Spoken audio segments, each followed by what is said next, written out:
ये है talks news network और आप देख रहे हैं पॉलिटॉक्स, राजनीति का कच्चा चिट्ठा। उत्तर प्रदेश में कांग्रेस ने अखिलेश यादव की साइकिल पर सवार होने से मना कर दिया है। अब उपचुनाव में कांग्रेस हिस्सा नहीं लेगी। उपचुनाव की सभी 9 सीटों पर सपा अपने उम्मीदवार उतार रही है। इससे पहले कांग्रेस के 5 सीटें मांगी जाने पर सपा ने उन्हें 2 सीटों का ऑफर दिया था। इस पर तनातनी की संभावनाओं को भांपते हुए राहुल गांधी ने उपचुनाव लड़ने से इनकार कर दिया है और सभी सीटों पर सपा को दे दी है। ऐसा करके राहुल गांधी ने एक दूर की कौड़ी फेंकी है। पहली, अखिलेश यादव ने राहुल गांधी के कहने पर हरियाणा विधानसभा चुनाव में पांव नहीं डाला था। दूसरा, महाराष्ट्र विधानसभा चुनावों में सपा ने 12 सीटों की डिमांड की। यूपी उपचुनाव में भाग न लेकर अब कांग्रेस वहां पर सपा प्रमुख को 5 सीटों तक मना पाने में सफल हो सकती है। अन्य भी कई दूरगामी परिणाम इस फैसले पर कांग्रेस को होते दिख रहे हैं। राज्य की 9 विधानसभा सीटों पर 13 नवंबर को उपचुनाव होने हैं।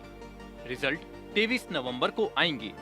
इससे पहले अखिलेश यादव ने रात को 11:11 पर एक्स पर कहा था कि इंडिया गठबंधन के प्रत्याशी सपा के चुनाव निशान साइकिल पर ही चुनाव लड़ेंगे। अखिलेश ने राहुल का हाथ थामे एक फोटो भी शेयर किया था।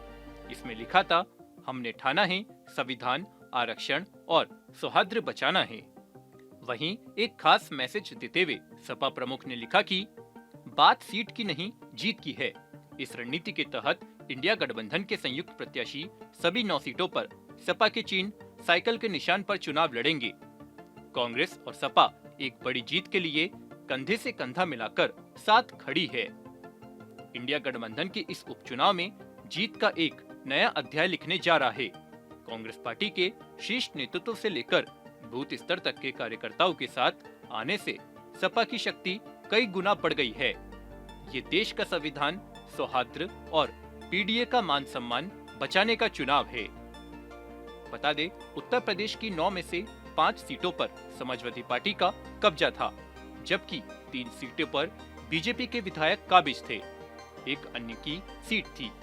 इसमें से 8 सीटों पर विधायक आम चुनाव में सांसद बनकर लोकसभा पहुंच गए हैं। बता दें, यूपी चुनावों की तारीख निर्धारित होने से पहले ही कांग्रेस ने 5 सीटों पर चुनाव लड़ने का फैसला ले लिया था। प्रभारी भी नियुक्त किए गए थे, चुनावी कार्यक्रम भी तय किए गए, लेकिन सपा ने अलीगढ़ की खैर और गाजियाबाद की सदर सीट देखकर मामला उलझाने की कोशिश की। इन सीटों पर जो सियासी समीकरण है, उसमें कांग्रेस की जीत आसान नहीं थी। इसके बाद कांग्रेस ने प्रयागराज की फूलपुर और मिर्जापुर की मैवा सीट पर दावेदारी की, लेकिन इस पर अंतिम सहमति नहीं बन पाई। वहीं इस बीच सपा ने महाराष्ट्र विधानसभा चुनाव में इंडिया गठबंधन की दुहाई देते हुए 12 सीटों की मांग कर दी। ऐसे में कांग्रेस ने महाराष्ट्र में सपा की साइकिल चलवाने से यूपी छोड़ना बेहतर समझा। यूपी में बसपा भी उपचुनावों में उतर रही है, जबकि सपा व बीजेपी के सामने वर्चस्व की लड़ाई है। अब देखना होगा कि इन 9 सीटों पर बीजेपी का कमल खिलेगा या सपा की साइकिल दौड़ेगी, या फिर मायावती का हाथी सभी को कुचलकर रख देगा। PoliTalks bureau, UP. ये है टॉक्स न्यूज नेटवर्क और आप देख रहे हैं पॉलिटॉक्स, राजनीति का कच्चा चिट्ठा।